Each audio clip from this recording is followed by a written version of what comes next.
وہ حدیث جس کو بیان کرتے وقت ابو ہریرہ رضی اللہ تعالی عنہ 3 دفعہ بے ہوش ہو گئے تھے۔ ایک مرتبہ شفاعہ اصبہی مدینہ آئے، دیکھا کہ ایک شخص کے گرد بھیڑ لگی ہوئی ہے، پوچھا کون ہے؟ لوگوں نے کہا ابو ہریرہ رضی اللہ تعالی عنہ۔ یہ سن کر شفاعہ اصبہی ان کے پاس جا کر بیٹھ گئے۔ اس وقت ابو ہریرہ رضی اللہ تعالی عنہ لوگوں سے حدیث بیان کر رہے تھے۔ جب حدیث سنا چکے اور مجمع چھٹ گیا تو شفاعہ نے ان سے کہا رسول اللہ صلی اللہ علیہ وسلم کی کوئی حدیث سنائیے جس کو آپ نے ان سے سنا ہو، سمجھا ہو، جانا ہو۔ ابو ہریرہ رضی اللہ تعالی عنہ نے کہا ایسی ہی حدیث سناؤں گا، یہ کہا اور چیخ مار کر بے ہوش ہو گئے۔ تھوڑی دیر کے بعد ہوش آیا تو کہا میں تم سے ایک ایسی حدیث بیان کروں گا جو آپ صلی اللہ علیہ وسلم نے اس گھر میں بیان فرمائی تھی، اور اس وقت میرے اور آپ صلی اللہ علیہ وسلم کے سوا کوئی تیسرا شخص نہ تھا۔ اتنا کہہ کر زور سے چلائے اور پھر بے ہوش ہو گئے۔ افاقہ ہوا تو منہ پر ہاتھ پھر کر کہا میں تم سے ایسی حدیث بیان کروں گا جو رسول اللہ صلی اللہ علیہ وسلم نے اس گھر میں بیان فرمائی تھی، اور وہاں میرے اور آپ صلی اللہ علیہ وسلم کے سوا کوئی شخص نہ تھا۔ یہ کہا اور پھر چیخ مار کر اشک آ کر منہ کے بل گر پڑا۔ شفاعہ اصبہی نے تام لیا اور دیر تک سنبھالے رہے۔ ہوش آیا تو کہا رسول اللہ صلی اللہ علیہ وسلم نے فرمایا تھا کہ قیامت کے دن جب خدا بندے کے فیصلے کے لیے اترے گا تو سب سے پہلے 3 آدمی طلب کیے جائیں گے، عالم قرآن، راہ خدا میں شہید ہونے والا اور دولت مند۔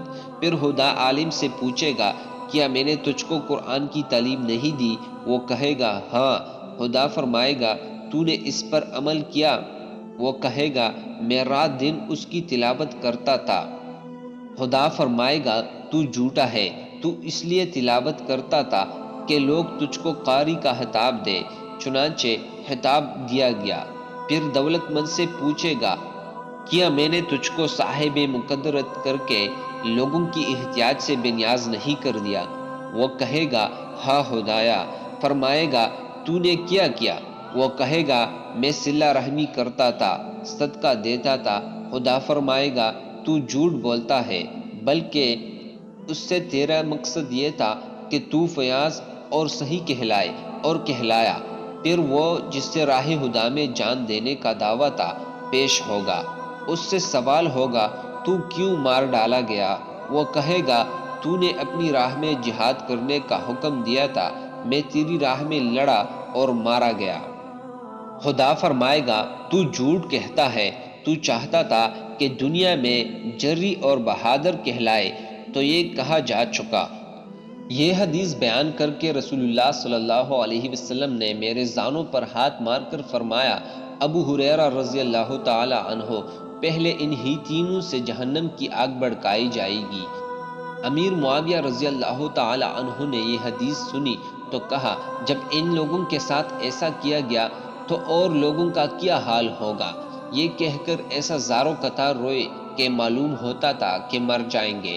جب ذرا سنبھلے تو منہ پر ہاتھ پھیر کر فرمایا خدا اور اس کے رسول اللہ صلی اللہ علیہ وسلم نے سچ فرمایا ہے کہ قرآنی آیات کا ترجمہ جو شخص دنیا اور اس کے ساز و سامان کو چاہتا ہے ہم اس کے اعمال کا بدلہ دنیا میں ہی دیتے ہیں اور اس میں اس کا کچھ نقصان نہیں ہوتا، لیکن آخرت میں ان کا حصہ آگ کے سوا کچھ نہیں رہ جاتا، اور انہوں نے جو کچھ کیا تھا وہ برباد ہو جاتا ہے اور جو کام کیے تھے وہ بیکار جاتے ہیں۔